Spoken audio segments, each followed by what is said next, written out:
Vale la pena recordar que el campo en los últimos años ha tenido como una especie de, digamos, ha tenido mucha fuerza, ¿sí? Y ha estado planteado en diferentes escenarios, pero el cristal con que se mira o el color del cristal con que se mira el campo no es igual en toda la sociedad. Obviamente yo voy a ponerlo en dos posiciones, que también es un poquito esquemático porque pues obviamente hay otras visiones, pero quería como llamar la atención sobre algunos puntos de lo que ha sido ese desarrollo, digamos, de esa visión del campo. Por un lado, pues está todo el tema de los derechos de los pobladores del campo, víctimas o no víctimas del desplazamiento, el abandono y el despojo de tierras, y pues ha habido unos hitos muy importantes como es la sentencia T025, particularmente su auto 8, 4 y 5, cuando ordena una política especial en materia de restitución de derechos territoriales y de, obviamente, verdad, justicia en materia de qué pasó con el campo.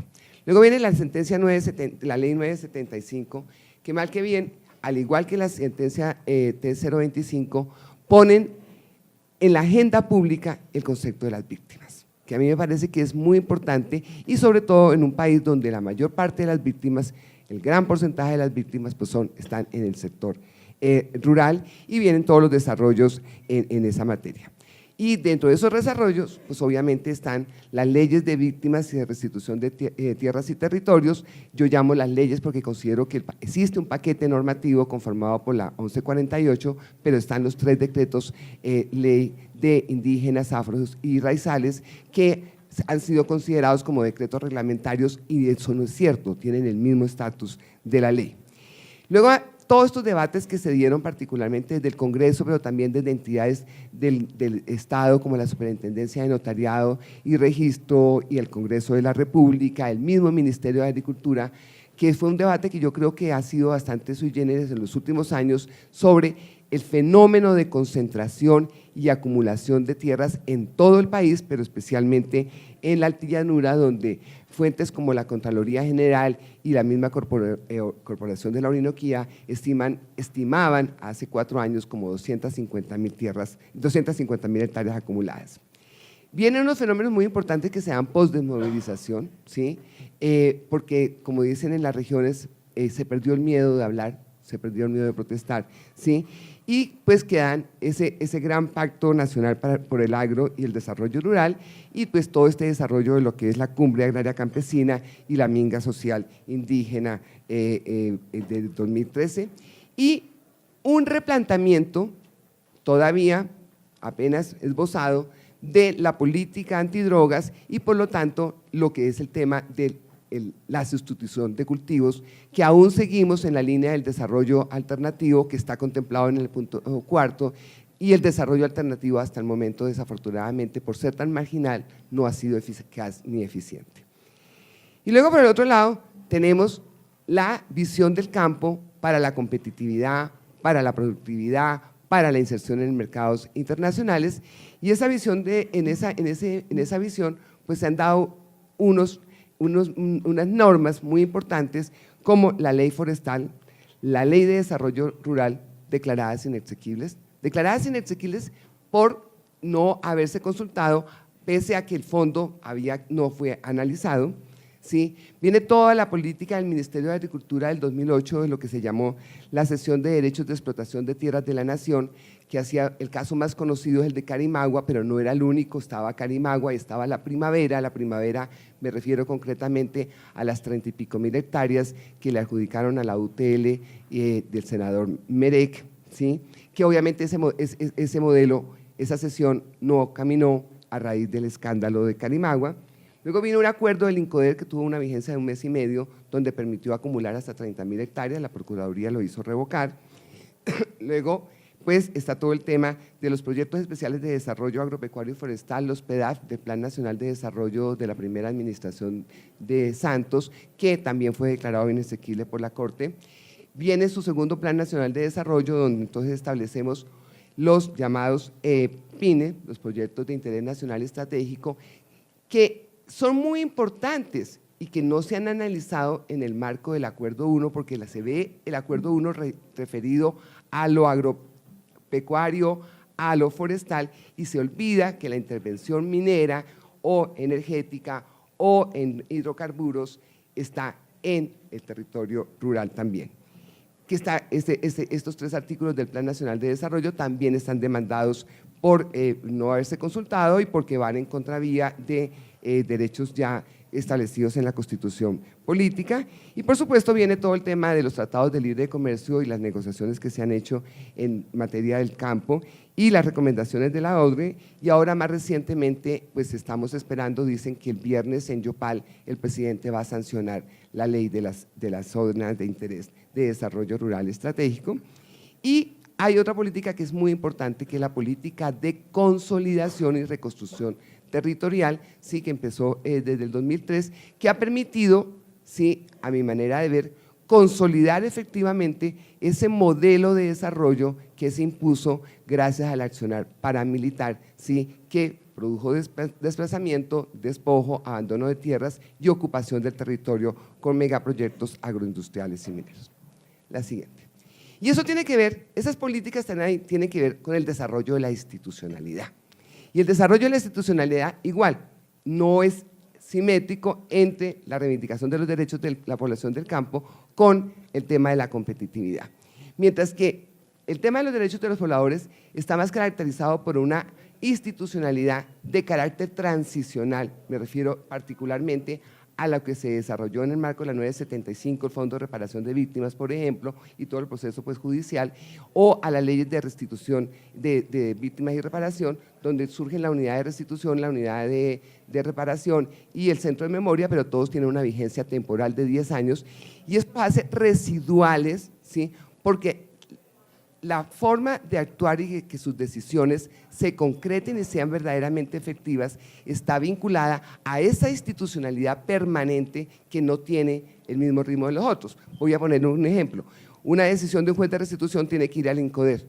En el INCODER, ¿sí? Para que se reconozcan los derechos y se adjudique el baldío, esa decisión se demora en promedio 7 meses. Antes de esos 7 meses, las demás medidas que ordena el juez no pueden implementarse. Y pues, digamos, se creó la mesa de la cumbre, pero es una institución informal, ¿sí?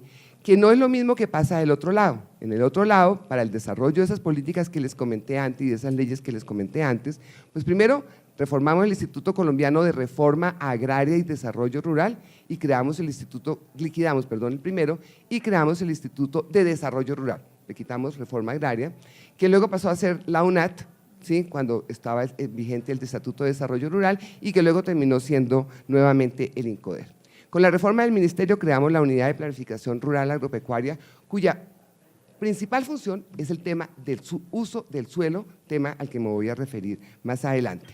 Y para la puesta en marcha de los PINE y de las CIDRES también hay una institucionalidad fuerte, ¿sí? En primer lugar, en el caso de los PINES está la Comisión de Infraestructura, ¿sí? Donde hay 5 ministros que deciden qué proyectos se hacen en los territorios a espaldas de las comunidades y las autoridades locales, y el Sistema Nacional de Desarrollo Rural para las CIDRES, que yo me imagino, aún no está establecido en la ley, pero me imagino que harán parte de él las agencias que se crearon el 7 de diciembre del año pasado. Y por supuesto está la Sociedad de Activos Especiales, que reemplazó a la Dirección Nacional de Estupefacientes. Por favor.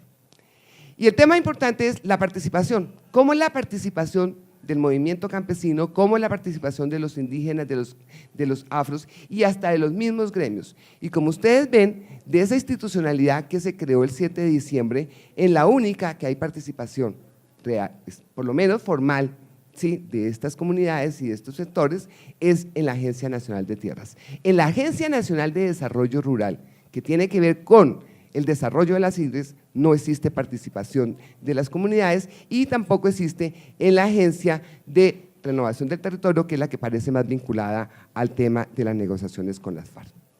La siguiente, por favor.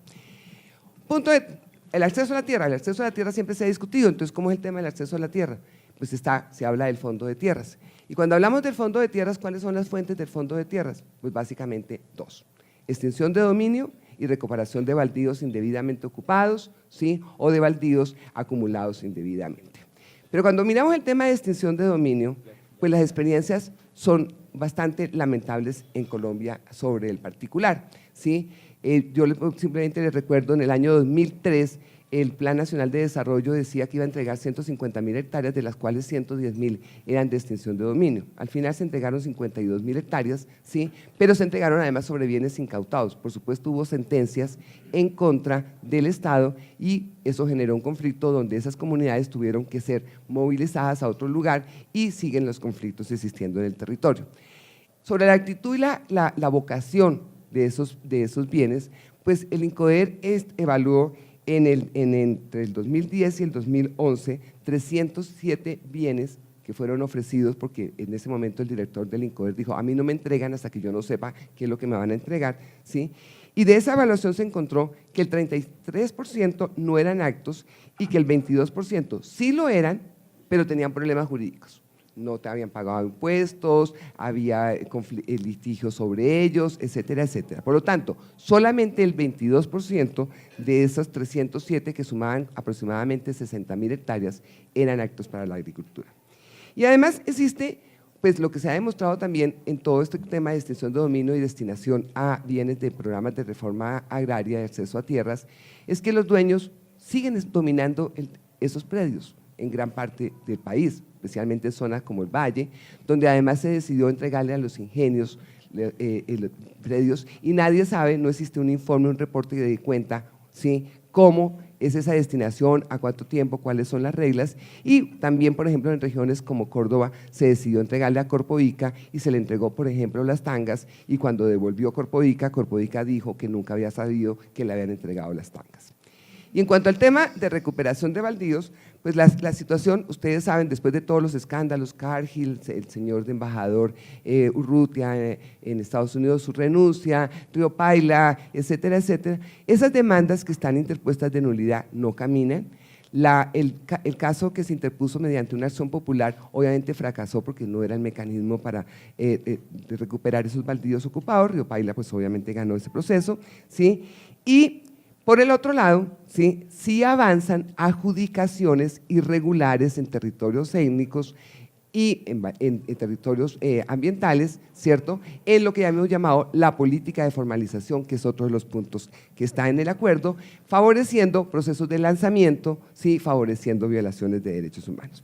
La política de revertir del INCODER, ¿sí?, ya el INCODER revirtió la decisión de Bellacruz, ¿sí?, ya el caso de la hacienda Bellacruz en La Gloria, Cesar, que ustedes saben, el primer caso que produjo una sentencia de la Corte Constitucional, el desplazamiento de los campesinos de Bellacruz, y el INCODER en este momento acaba de presentar en el proceso judicial que se adelanta sobre el tema de las pavas los argumentos de la empresa en defensa del territorio.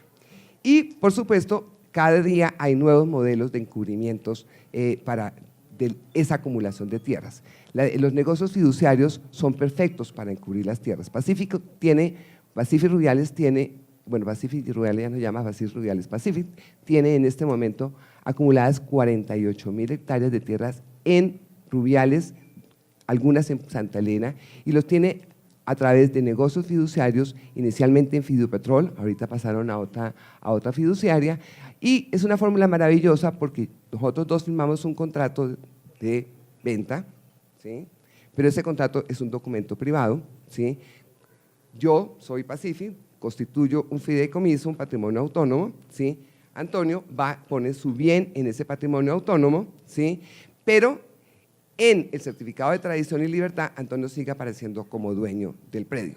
El valor de la tradición de ese inmueble es el valor que se le paga la comisión a la fiduciaria, por lo tanto, ¿sí?, el cobro del predial y el cobro de todos los trámites se hace solamente a través del avalúo catastral, que es generalmente 10 veces menor que el precio real que se vende la tierra. O sea que es una modalidad y eso obviamente el día de mañana solamente le falta que cuando salga la reglamentación de las CIDES le pongamos CIDE a Puerto Gaitán. El uso del suelo. El uso del suelo es otro de los temas que está en la agenda, no es de la agenda propiamente, es una discusión de mucho tiempo atrás, y el uso del suelo está muy ligado a un tema que a mí me parece que es muy importante, sí hay acuerdo de paz y es el desarrollo y la creación de las zonas de reserva campesina. Y la creación y el desarrollo de las zonas de reserva campesina, pues por supuesto, es una reivindicación que favorece al campesinado, pero que en un país donde no existe donde el artículo de ordenamiento no se ha estrenado, el artículo constitucional de ordenamiento no se ha estrenado, donde no tenemos información, donde no existe un catastro, ¿sí? Donde hay unas prácticas de corrupción altísima en notariado, registro y catastro, es un artículo, es muy complicado. ¿Por qué? Porque muchas de estas zonas de reserva campesina que se están solicitando se superponen con zonas de reserva forestal. Zonas de reserva forestal que a su vez se superponen con territorios técnicos reconocidos o solicitados y en proceso de ampliación, ¿sí? Y entonces, obviamente, al sustraer las zonas de reserva forestal, ¿sí?, para constituir las zonas de reserva campesina, se hace una afectación, ¿sí?, al tema de áreas de interés ambiental, que es otro de los puntos del acuerdo. Y como ya les decía, hay una afectación en algunas regiones del país, especialmente en el litoral pacífico, en la Orinoquía, en el Catatumbo, en el Perijá, a derechos de pueblos indígenas y por supuesto a derechos de las víctimas. Pero además las sidres, si no se mira muy bien el tema, puede ser la puerta de entrada a los pines y puede ser la puerta de entrada a las sidres, porque en tanto existen zonas de reserva forestal, existen limitaciones para que entre la gran minería, ¿sí?, o para que se hagan ciertos proyectos de infraestructura o ciertos proyectos agroindustriales. Entonces, a mí me parece que es un punto que es muy importante de reflexión. Y ya para terminar, el último punto que me parece, por favor, la siguiente, gracias. El último punto que también está en los acuerdos, pero que es una deuda que existe en el país desde el año 1900, ¿qué? Ley 200 de 1936. Desde 1936, que se reglamentó en 1989, ¿sí?, que es la jurisdicción agraria, ¿sí? Y en desarrollo de ese decreto del gobierno del presidente César Gaviria, se crearon, no, todavía no, de Barco, se crearon 3 salas agrarias únicamente, y 3 salas agrarias que según la Procuraduría básicamente han fallado procesos de pertenencia especialmente sobre baldíos de la nación, como lo ha dicho el superintendente de Notariado y Recinto. ¿Cuáles son las limitaciones y los retos frente a ese tema de la jurisdicción agraria? Primero que todo, la seguridad jurídica. La seguridad jurídica no es una cosa de la inversión extranjera que llega en ese momento al país, ha sido una constante, permanente. Gracias a la seguridad jurídica en la legislación colombiana se disminuyeron los términos de prescripción de dominio. Yo puedo, pasados 10 años, sanear que maté a Camila, no te maté, que maté a Camila, que ocupe su territorio y puedo sanearlo ante un juez sin ningún problema. Hay figuras como la simulación, yo puedo comprar a través de testaferros que están admitidas en la legislación, y hay figuras como la compra de cosa ajena que también. Y ahora lo más reciente son los PINE, que de acuerdo con el Plan Nacional de Desarrollo son una limitación jurídica para la restitución de tierras. Y el otro gran problema de la jurisdicción agraria es la altísima impunidad del delito del desplazamiento, como dice la Corte, del delito del desplazamiento y el despojo, por supuesto, ¿sí? Y esa altísima impunidad tiene que ver un poco con lo que decía esta mañana Camila sobre el tema de las contradicciones y las incapacidades de la Fiscalía y de instancias para documentar estos casos, pero también tiene que ver con que no queremos ver que el tema del despojo, la acumulación de tierras legal o ilegal, lícita e ilícita, tiene que ver con lavado de activos y la decisión de dejar las compulsas, ¿sí?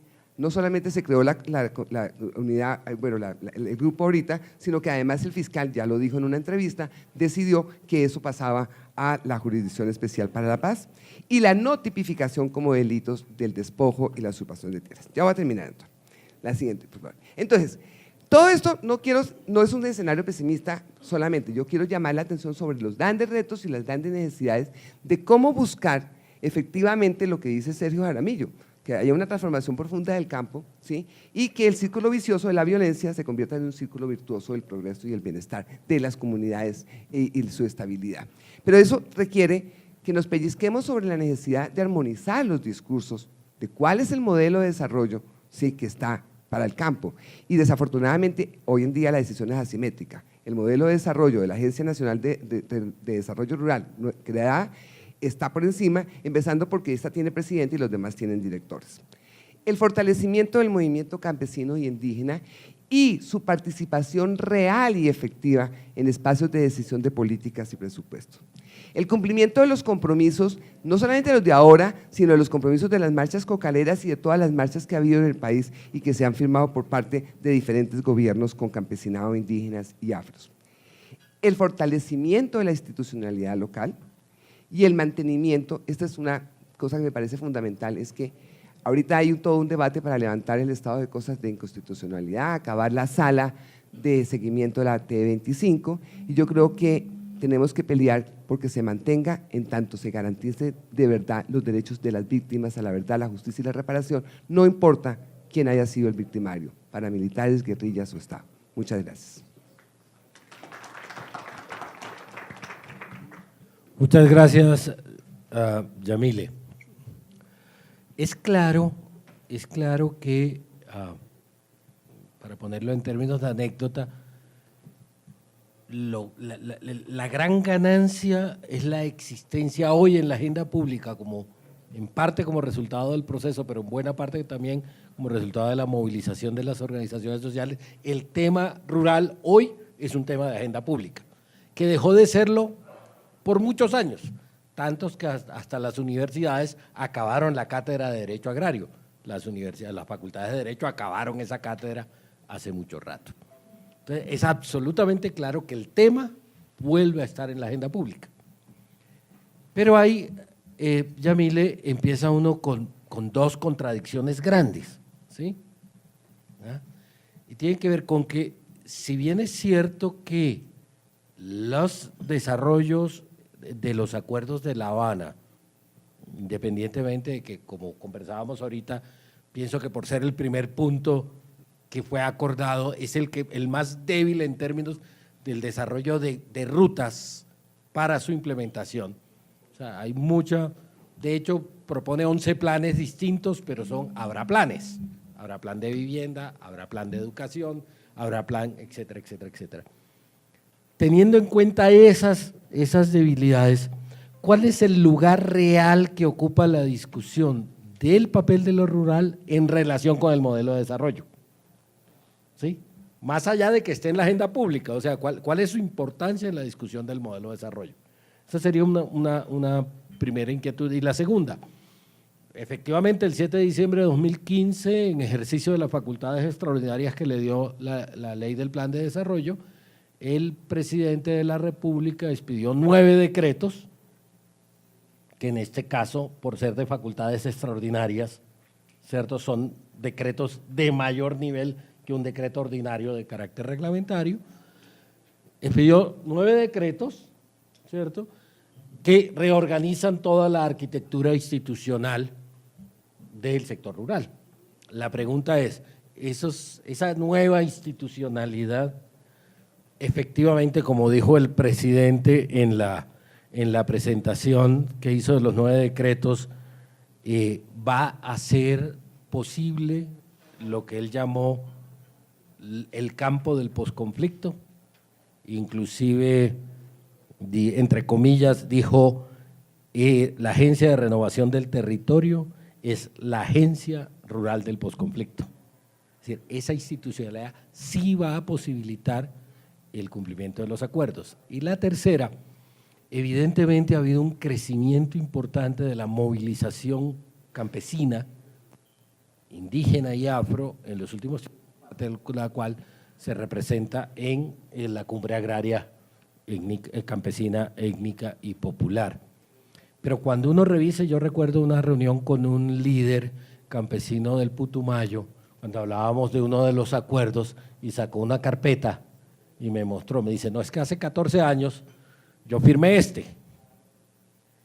y después hace 12 firmé este otro donde el gobierno me comprometía que iba a cumplir lo que habíamos acordado en el anterior, y te puedo ir mostrando los siguientes, y en la carpeta tengo todos los acuerdos que hemos firmado para que los anteriores se cumplan. Entonces, esa profunda desconfianza que hay en las organizaciones campesinas de que efectivamente en este caso se cumpla, cómo afectaría ese proceso, primero de refrendación y después el proceso de implementación.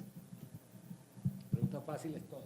Todas son muy sencillas, sí, eso sí no hay ningún problema. Pero yo creo que el tema complejo con el acuerdo, ¿sí?, y las negociaciones en La Habana es que se partió de una decisión del gobierno de no discutir el modelo de desarrollo económico y no discutir el tema de la minería.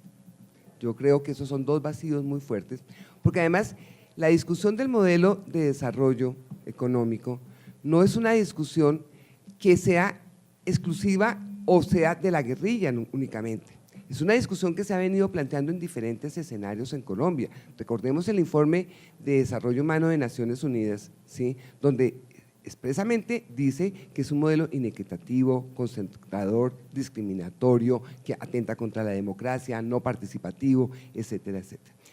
En sentencias de la Corte Constitucional, ¿sí?, se ha planteado la necesidad de discutir ese modelo de desarrollo económico frente a los planes de vida y frente a la visión de los territorios étnicos, ¿sí? Entonces yo creería que con acuerdo o sin acuerdo, ¿sí?, si queremos construir paz, hay que hacer un ejercicio de revisión del modelo de desarrollo. Yo creería que las organizaciones han hecho un trabajo muy importante en eso, pero que aún falta mucho más para posicionar, insisto, el informe del PNUD, es que no tenemos que ir a buscar nada más, está un informe en lo rural, exacto, razones para la esperanza. Y ahí hay alternativas, ahí hay propuestas, ahí hay conclusiones muy interesantes y yo creo, Antonio, que es súper importante esa discusión, porque ahora, no es una discusión fácil, porque el modelo de desarrollo económico en Colombia no depende de Colombia. Es un tema obviamente global, ¿sí? Es un tema, sí, y obviamente nosotros queremos entrar, bueno, nosotros, el gobierno colombiano quiere entrar en la OCDE, ¿sí? Y eso significa plegarse a ese modelo de desarrollo, sí. Pero si se trata de construcción de paz, si se trata de superar el conflicto, yo creo que esa discusión hay que darla de fondo y hay que buscar la manera de que efectivamente se concrete, porque de nuevo, es asimétrica la discusión. Los otros tienen institucionalidad, tienen recursos, obviamente están en los espacios de participación y el modelo alternativo, diferente, democrático, incluyente, justo, no tiene ningún sentido. Con respecto a la pregunta de la institucionalidad, yo creería que salvo la Agencia de Renovación del Territorio, sí, que además cuando uno mira, uno se pone a revisar las facultades extraordinarias, pues esa no está entre las facultades extraordinarias, ¿sí? No la vamos a demandar, ¿no? Pero digamos, no está dentro de las facultades extraordinarias como tal, y yo diría que es más un paso en dirección a el tema de los acuerdos. Ahí, por ejemplo, está todo el tema de unos planes especiales que se van a hacer, obviamente con enfoque territorial, está muy fuertemente el tema del enfoque territorial, está muy fuerte el enfoque participativo, aun cuando, como les mostré en la lámina, no existe participación de nadie en esa agencia, es básicamente gubernamental. Está la agencia, obviamente, de tierras, que por supuesto va a incidir y podría incidir en el desarrollo de los acuerdos siempre y cuando se superen temas como el fondo de tierras, ¿sí? ¿Dónde van a salir las tierras? Efectivamente, porque además el tema de dónde salen las tierras, pues ya les mostré las experiencias de las fuentes, pero también el tema de dónde salen las tierras tiene que ver, por ejemplo, con los pocos avances en materia de restitución. Es que el Estado tiene que poner recursos para que se compren tierras, para que haya tierras, para restitución, pues más para que haya paz, ¿sí? Y entonces eso, digamos que ahí va a estar muy supeditado eso. ¿Y qué tanto contribuyen, ¿sí?, estas instituciones, este paquete de instituciones a la paz? Yo diría, hay que ver cómo se articulan las dos anteriores con la Agencia de Desarrollo Rural.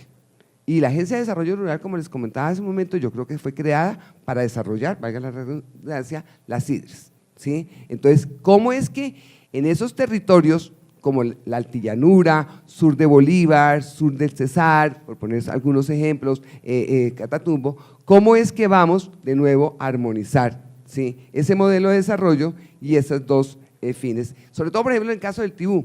En el caso de Tibú, por poner un ejemplo, nosotros hicimos una investigación para el Centro Nacional de Memoria Histórica. Es muy difícil restitución y acceso a tierras cuando se consolidó un modelo de desarrollo que está basado en despojo, desplazamiento, por supuesto, abandono de tierras, y está basado en una política de sustitución de cultivos con palma donde no había cultivos de coca, ¿sí? Entonces, ¿cómo se va a hacer ese desarrollo?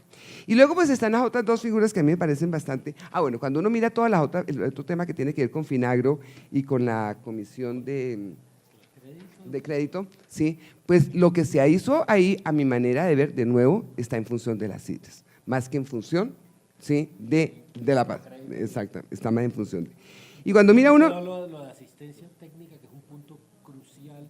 Hay asistencia técnica especialmente en la de desarrollo rural y en la de renovación del territorio, en las dos hay asistencia. Porque el Ministerio de Agricultura de ahora en adelante solo planificará. Correcto, No va a ejecutar nada. esa es la idea, que yo creo que es un punto importante, porque estaba metiéndose también, y pues acordémonos de ICE, ¿sí? Entonces ahí. Y las dos otras instancias que se crean allí, a mi manera de ver, son bastante preocupantes. Primero, la del Consejo del Ordenamiento del Suelo, como yo les decía, pues todos queremos que se ordene el suelo, todos queremos que se esté en la Constitución, pero ¿a favor de quién y para quién? ¿Sí? Entonces resulta que el Consejo del Ordenamiento del Suelo, de nuevo, no hay representación de campesinos, indígenas, población rural, etcétera, ni de gremios económicos, pero adicionalmente ese consejo va a determinar los criterios y lineamientos del ordenamiento del suelo, ¿sí?, por encima de los consejos, ¿sí?, municipales, que por constitución política son los que deben definir cómo es el ordenamiento de su suelo, ¿sí? Y eso a mí me parece, obviamente, eso se llama PINES, eso se llama proyectos mineros, eso se llama CIDRES, ¿sí? Y el Consejo de Restitución de Tierras, curiosamente, que es la otra instancia que se cree, sí que uno no sabe exactamente para qué es, porque en principio sonaría muy lógico.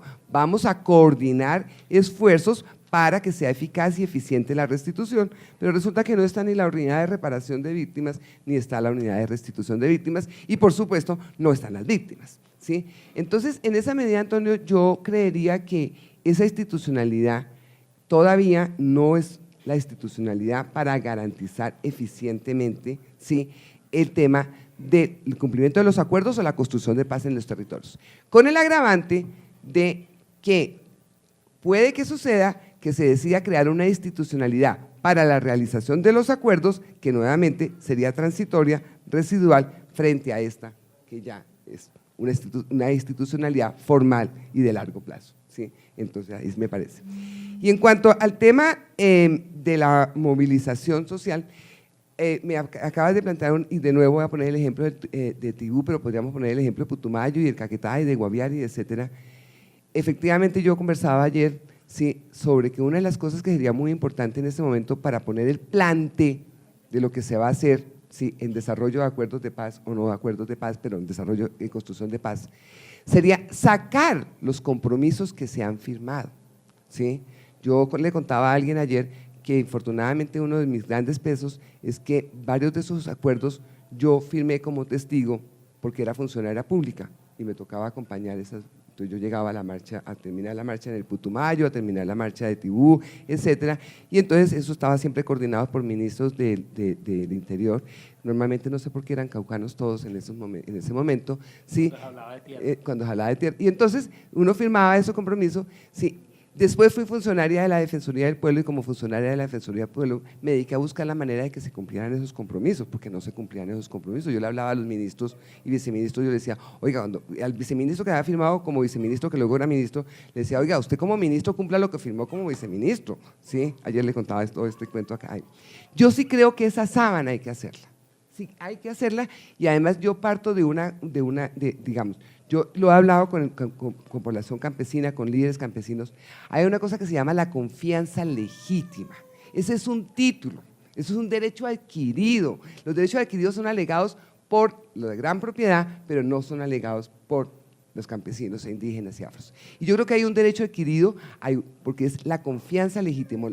La comunidad confió en el Estado que se iban a cumplir los acuerdos, que son exactamente los mismos. Si uno mira el caso de Tibú, son siempre exactamente los mismos. Y en el 98, que se firmó el penúltimo, porque después viene el del 2013, en el 98 se les prometió que iba a haber desarrollo alternativo, y lo que llegó fue La Palma, y que no iban a llegar los paramilitares. 6 meses después estaban los paramilitares en el territorio. Entonces yo sí creo que eso hay que hacerlo, Antonio, y que es importantísimo y que creo que es el plante. Y creo que si las organizaciones contribuyeran y apoyaran eso, creo que además habría un acuerdo en los mínimos comunes para pelear el cambio de ese modelo de desarrollo.